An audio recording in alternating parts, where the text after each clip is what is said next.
Melinda. Thank you for joining me today. How are you? Thank you so much for having me. It's so exciting to be the first. Oh, no pressure. None whatsoever. I'm excited to see what God will do I am through too. your faithfulness and through this work. It's so important. So before we get into the topic, which is love reset, there's so many spousal caregivers who have just kind of walked away from the marriage because of spousal caregiver burnout, self-identity issues. But what I want to know from you is, before we get started, is what's your journey to spousal caregiving? What was your life like before spousal caregiving? Well, I think we have to go back to when I met my husband, which was in 2001 early, and we met at a bar. That's what he always likes to say. We met at a Wow. bar, but it was the Four Seasons. It was the Four Seasons Biltmore bar, so it wasn't. It was a Wow. nice place, but I didn't realize how much older he was than I am. I thought he was Mm-hmm. maybe 10, 15 years older, maybe at the most. But he, during the first year, he was kind of hiding his age from me. But I Mm-hmm. like to say he aged 10 years the first year I knew him. Well, So he's actually 20, a little over 25, 26 years older than me. wow. But by the time I found out, I really loved him, and it didn't matter at that point. We've been married now 22 years now, 21, Mm-hmm. 21, 21. And so for the first, I'd say 15 years, he was doing fine until 2017. That's like 7 years ago now. He Mm-hmm. had to have emergency quadruple bypass, Wow. and he was fully functioning before then. And so that kind of started it, just getting him out of the hospital and out of the recovery home that they transferred him to. We had to have, I was working full time, and I had a caregiver come in the morning. So I kind of started then. I was always managing his medications, and then starting to go with him to the doctor all the time uh, back then. But he was, after he recovered from his open heart surgery, he was able to walk again and drive. So he was fully self functioning after that. But then in December 2020, wait, Pandemic yeah, time. yeah, he was admitted to the hospital 3 times. So he has bladder cancer, and he had to have surgery, and then he had to go back, and he just had a number of things happen, that he had pneumonia. And so from then on, he was having a really hard time walking, and he Mm-hmm. needed a lot more help. And then 2 years ago, he had another bout in the hospital, and he was very, very weak for months. So we Mm-hmm. had we have home health, and we have physical therapy, and we have occupational therapy. Um, so when we talk about, because I know of a few women who just said, I can't do this anymore. I can't dedicate my entire life to caring for another human being, whether it's caregiver burnout, identity issues, self-identity issues, because sometimes we feel like we're losing who we are. It could have been problems in the marriage before the the illness or the tragic event that caused the disability in her spouse. So, what is it that kept you in this marriage to say, I'm not giving up. This is my husband. I'm going to stick it out. Well, there's two main things, and I think they go together. But Mm-hmm. first of all, love. Mm-hmm. Um, my love for my husband keeps me faithful to doing for him what I believe is the most loving thing that anyone can do for someone, if they have the capacity. So I'm not going to cast stones at people who don't have the capacity. Believe me, I feel like every day I don't have the capacity. Mm-hmm. But I think the other thing is my faith in Mm-hmm. Christ and the strength that He gives me. It's Mm-hmm. a matter of just really wanting the best for my husband in this stage of his life, and I want him to be happy. Mm-hmm. Uh, and so I would like to have help Mm-hmm. doing it, but that's a whole nother subject as far as how complicated that can be with getting paid caregivers to come in and help. So we can talk about that maybe another time. But Mm-hmm. I think people also leave because there's a huge financial burden because Mm-hmm. Mm-hmm. that's a big part of the difficulty is Mm-hmm. how do you juggle income, making a living, paying for the bills, Exactly. taking care of the household, taking care of everything. Um, and so financial is a big thing. Mm-hmm. Yeah, I'm lucky I work remote as much as I can, and I Mm-hmm. have flexible hours so I can try to juggle it, but it's very hard. It Things is. are It is crazy. hard because we become socially isolated, and that might be too much for a person to bear. There's changes in the spouse's personality. There's changes in your personality. Yeah. Um, and the marriage, if there's no love, if there's no respect, might not be able to endure the spousal caregiving season. And then there's maybe a lack of support from friends and family. Because when both my parents were in hospice, I could lean on my husband. He was there. But when it's your husband that is in hospice or laying in an ICU bed, there was no one there that say, I got you. We're going to get through this. So I know that's a big part of spousal caregiving is that our partner in life is now the one that we're having to take care of. And so a lot of our financial decisions, relationship decisions regarding family and friends, a lot of our social issues, we don't have that partner to help make those decisions for us or with us. And sometimes I get so exhausted. I would love for my husband to say, hey, look, this is how we're going to do it. Don't worry about it. I'm going to take care of it. Yes. How do you get through that? It's, let me say, let me say this. I love God and God loves me. I know God and God knows me. And it's difficult. Yeah. It's difficult still. So how has he helped you along this journey? Or maybe a better question is, what has he revealed to you about yourself, about your husband? So much there.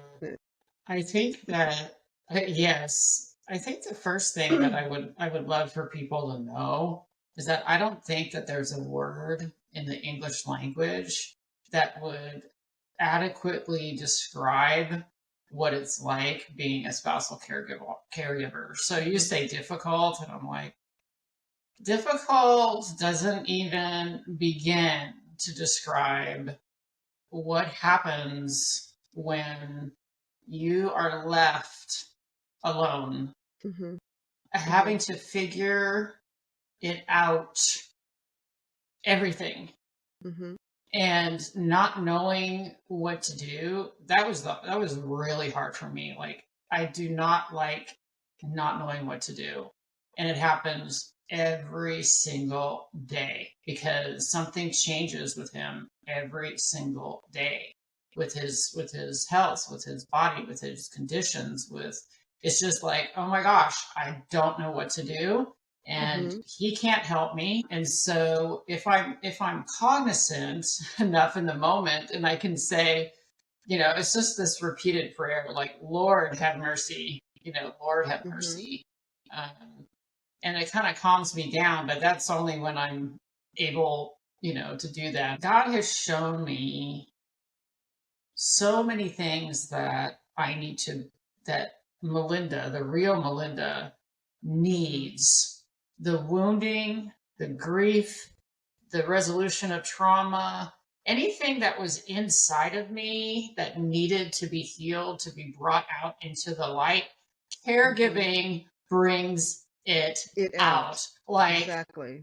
every single flaw, all my sin, all these things, that my weaknesses, my fears, my anger, my frustration. I mean, every single thing that from all of my life up until this point of caregiving. And I think that the Lord just is using this to burn away anything that's not truly His creation in me. And so I like to have a vision of starting a blog and maybe a podcast of my own. Nobody wishes for this, but I know that God will use it and it will be a blessing to other people because of what we go through. We take for granted, I think, to add to what you were saying. Well, I'm going to make it personal. I took for granted the vow in sickness and in health. And I guess I never thought about it in sickness and in health. I never thought about it in sickness. You think runny nose, you think fever, you think, Yeah. you know, The flu, the flu. You don't think massive stroke. You don't think ALS. You don't think cancer. You don't think a tragic car accident or a fall that, causes them to be disabled. And so in my caregiving season, the Lord revealed to me that this season or this journey is not about your husband, because how I care for my husband has nothing to do with my husband and everything to do with me. Yeah. And how I respond to him and how I treat him, even when he has bouts of sadness and depression. It could be draining on me, which is why I constantly have to be in the presence of the Lord all day long. I joke with one of my friends. I said, I know he's extremely tired of hearing from me. I told her, I said, if he was here in human, he would tell one of his disciples, here she comes again. Oh my goodness. Because for me, it's all day, every day. But there were so many things that the Lord pruned. There were so many things that I had to surrender. When we first started this journey, I was constantly complaining and I was angry. And I told the Lord, I'm angry. I'm angry because this is not, I'm in this season, but it has nothing to do with what I've done. You know how when you probably have a bad choice or you make a bad decision and you go, okay, I know why I'm having to suffer the consequences because it's something I did. But it was hard for me to walk through this because I thought it was nothing I did, yet I'm having to endure it. And that's difficult. So did you have like a season where I can't see why any foster caregiver wouldn't, but did you have a season where you were angry or a place where you were angry because I didn't cause this, yet I'm having to endure it. I'm having to live it. I'm having to figure it out. Well, I still am. I mean, it's not as much as it was. So the first probably 9 months of the heavy duty, what I call the heavy duty caregiving that I've had to do, I was angry a lot. And I think it was triggered by not just having to care for him, but realizing that the limitations of being able to get help in a way I envision being able to get help in an unrealistic way, I think. Mm-hmm. It's really a one person kind of task for the hard things to do for him. Mm-hmm. Um, and and so I was angry about that. I was angry about just this isn't fair. He's not doing what he needs to do Mm-hmm. to get better. So for my husband, he had a number of conditions that would improve if he just simply drank water, Okay. enough water. And so that was very frustrating. But also just the times that I've said, this is not fair. Right. This is not fair, you know. Um, and I can just see Jesus, going, what is happening? Exactly. And Exactly. it's Exactly. like this is my opportunity to put my trust in God to the test, Mm-hmm. because Mm-hmm. it's like bad things happen, Mm-hmm. and sometimes we do something that causes it. Many Mm-hmm. times we don't. Mm-hmm. Bad things happen in this world. Hard things happen in this world. Mm-hmm. But Mm-hmm. do we rise or do we crumble?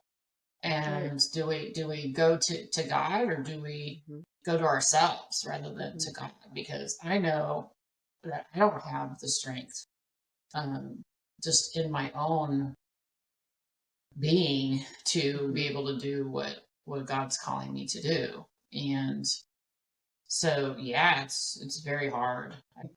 God is awesome, and He's so good to know that we're not strong enough Right. um, to endure a lot of what is going on in the spousal caregiving. And so He's always there waiting for us. But to your Mhm. point of bad things happen, life is good and life is Mhm. bad. That's what happens. There is a verse I want to read. It's in Ecclesiastes, and it says, consider God's work. Who can straighten what God has made crooked? When times are good, enjoy the good. When times are bad, consider God has made the former as well as the latter, so that people can't discover anything that will come to be after them. I have seen everything in my pointless lifetime. The righteous person may die in spite of their righteousness, but then again, the wicked may live longer in spite of their wickedness. Now, this verse, it tells me that not only can I take the good days and the bad days as they come, and perhaps for some reason, God allowed this crooked thing to happen in our lives. But we can't complain. We can't argue about it. Now, He wants us to feel emotions because He created emotions, but He doesn't want us to sit in anger and to sit in fear and to sit in pain. And so that's what I've learned in this season. I had a conversation with my younger brother, and I said, I'm complaining so much till I'm sick of myself. Mhm. Like, Mhm. complaining wasn't making the situation better. But until I took that idol, because I picked it up every morning before my feet hit the floor. I'm going to Mhm. be angry today. I'm going to be frustrated. I'm going to Mhm. complain because this is not the life that I want. Why me? Why did this happen? The invites, nobody was inviting us anywhere. Mhm. And that was probably, I would say, 50% of the fact that we would say, um, we can't come.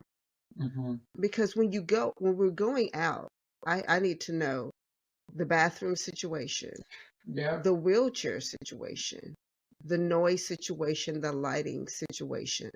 There's so many things that I had to Mhm. take into consideration. It's difficult. So what are some, I would say, words of wisdom, what you've learned that you can give to other spousal caregivers who say, you know what, he's going in a nursing home tomorrow. I can't do Mhm. this. Or Mhm. my career is more important than this. Or I didn't sign up Mhm. for this. What would you give to wives who are feeling that way? Like they're on the brink of saying, I can Mhm. no longer do this. I'm giving up too much of my life for this. What will you say to them? Well, I would first of all ask them to really look at what part of you is done. Mm-hmm. What is the emotion? What is the most essential need that you have that's not being met as a result of the caregiving work that you're doing? Because that's the first thing I would ask, and just to really, really get honest with yourself as far as there's no condemnation. I mean, there's a lot of people that simply have to put their spouse into a nursing home. Mm-hmm. And Mm-hmm. but for those who want to be there for their husband, you have to understand that it's just one day, one morning at a time. For me as a Christian, it's like my life is not only my life. It's not holding on to my life. Like what I do in my life is what makes me who I am. Mm-hmm. It's not who I am. Who I am is God's daughter, Mm-hmm. God's precious daughter, and I can have joy Mm-hmm. at the same time that I have suffering. Mm-hmm. They're not either or. And Mm-hmm. so letting go of expectations is a Mm-hmm. huge thing. And really, I have the serenity prayer. This really helps me every day.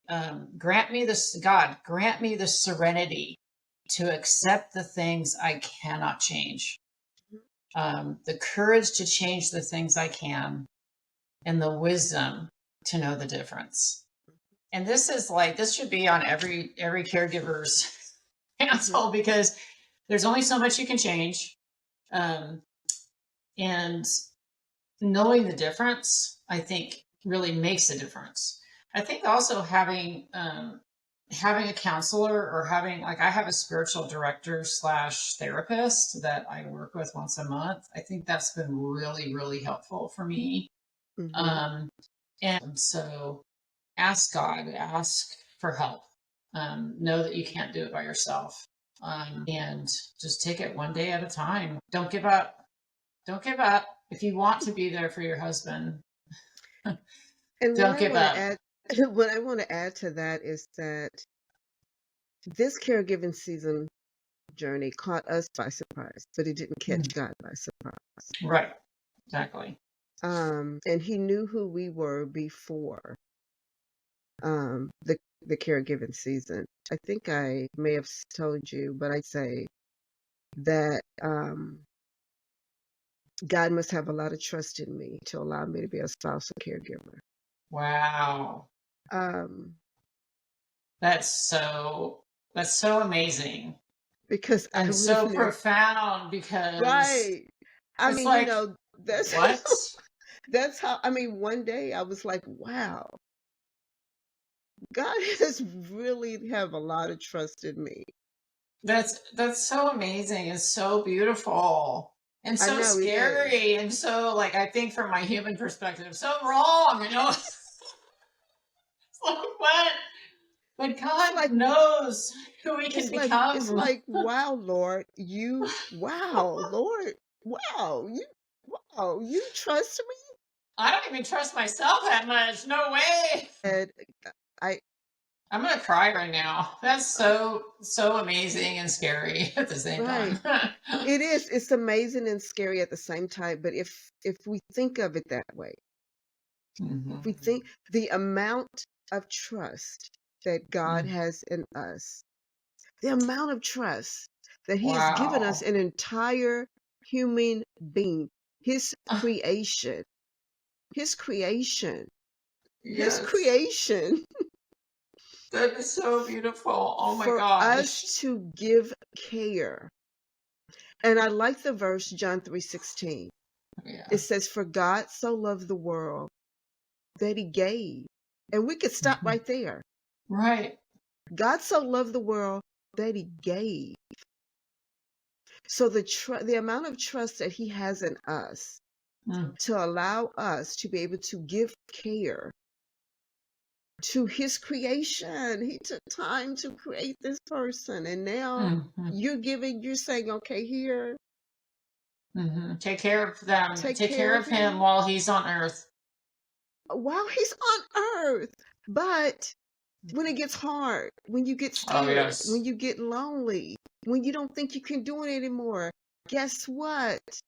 I'm Mm. here Oh my gosh. So, because I gave so that you could give. exactly. Right. Oh my gosh. There is so much beauty in following Christ. There's so Mhm. much. I just wish with all my heart that people could understand the Mhm. depths of what it means to truly be known by God and Mhm. to know God Mhm. and to spend time in that relationship and the Mhm. strength and just, oh my goodness, it's beyond words. It's beyond words. Mhm. Music gets close. Music is my go-to for when I need to Me cry, too. which is Me too. on the regular. So I cry on the regular, like sobbing crying. Like I didn't Me want to too. put up our Christmas tree. I just didn't want to. Um, and I told my husband, I want to. And then I started sobbing. Mhm. But God help me, I put it up. Mhm. I have a lot of those want to moments. Mm, My numerous times my daughter and my son-in-law's like, let's go out to eat, and I want to go.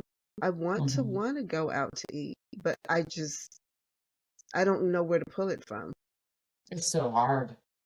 It's so I don't know hard where to pull it getting from. my husband in the car, getting him out of the car, getting Mhm. him into a place, wherever that may be, getting Mhm. him back in the car. So I have to transfer him. So we don't Mhm. have like a wheelchair vehicle. So he has to be Mhm. able to stand up a little bit. But yeah, Mhm. I want to. Um, and then that's what ends up isolating us even more because we're Mhm. exhausted. And the only thing I Mhm. want to do is just watch The Chosen and stay home. I do self-care. I started doing self-care by going to work out in the mornings, Mm-hmm. at around 8. And I noticed that if I don't go, I'm kind of off that day, kind of irritated or frustrated, or I feel like I'm suffocating. And that could be, other things. But I remember I was just really frustrated with the world. Not one particular thing, but just frustrated. And so I said, I'm just going to block it out. And I put my earbuds in and I was listening to Psalms. And I closed my eyes, and it started out with, oh, I was praising the Lord. And then it goes on to, oh Lord, I'm lamenting before you. And it's, Yeah. it's, oh God, help me. And then it goes, but praise you, Lord, you are worthy to be praised. Mighty is your creation. And then it Mm. goes, Lord, my tears at night. And I thought, oh my goodness. Yeah. I'm praising and then I'm lamenting. I'm praising Right. and then I'm lamenting. I'm Yep. praising. It's true. I feel like for me, the same thing. Like if I don't go for my walks, which I didn't last week, like all week, Mhm. and today I didn't go, things get in the way sometimes. Mhm. But if I have this, it's an analogy, but an emotional analogy. So I compare our emotional and spiritual health to the Dead Sea. So the Mhm. Dead Sea, um, I didn't really know this. I heard this somewhere that the Dead Sea is dead because it only has inflow and no outflow. Wow. Okay. And so for me, and as creative beings created in God's image, who He's a Mhm. creator, we have to have outflow Mhm. to be stable. And so whether that's an emotional expression through crying, whether that's journaling, whether that's Mhm. exercising, whether that's whatever will help you get what's in out. And process and Mhm. all of those things. It's so key to being capable of doing this. I call this warrior work. This is Mhm. warrior work. And so suit up for battle. We're going at it, and we have to treat it like that. So there's times where there's like 4 days in a row, and I'm just like, oh, I just, but then I got to take care of everything, the house and the job and the this and the that. It's a lot. Exactly. What is one important thing that you would like to share with other spousal caregivers? That one thing that you have realized that has helped you to continue to stay in this marriage and continue to love your husband and continue to be faithful? I hold on to the fact that what I'm doing for my husband is a gift of immeasurable value to him. To him, and to really envision it as a priceless jewel that is being imparted to him and to his soul. I think that it's just really makes, and I know that it makes Jesus smile, and I can't wait to see him smiling at me in person. And I'm making him proud, and that's all I want to do is show his love to my husband and that's in this amazing. way. That's it. It's just, and that's what we're here for, I think, for everybody in this world. And I think caregiving is a ministry. Oh, yes, it is. My husband is so much closer to the Lord because of this. It brings you closer together. It does. It really brings us closer together. It's amazing how much closer we are. It's really, really. That's awesome. Yes, thank you. Your marriage involves love. It involves respect, and it involves commitment. I would give to you this jewel. Pray for your marriage. Pray for your husband. Pray for yourself. Seek wise counsel. A pastor, a counselor, a therapist. I would say make sure they are Bible-based and not their own opinion. We all have the power to choose, but I would ask that you would allow the Holy Spirit to lead you. I think prayer is one of the most powerful gifts that God has given us. Talk to him. Tell him what you're feeling. Give him your pain when it becomes too much for you. Because we have a choice to how we walk through this journey, how we carry this season. And I believe that you can do it. Through it all, we can do it. Thank you so much, Melinda, for having this conversation with me. Thank you for being brave enough to be the first guest on Wife Reset. Thank you for being a part of Wife Reset and for Wives Helping Wives. If you are a caregiver wife, I'm going to plug Melinda. If you are a caregiver wife, you do not have to walk this journey alone.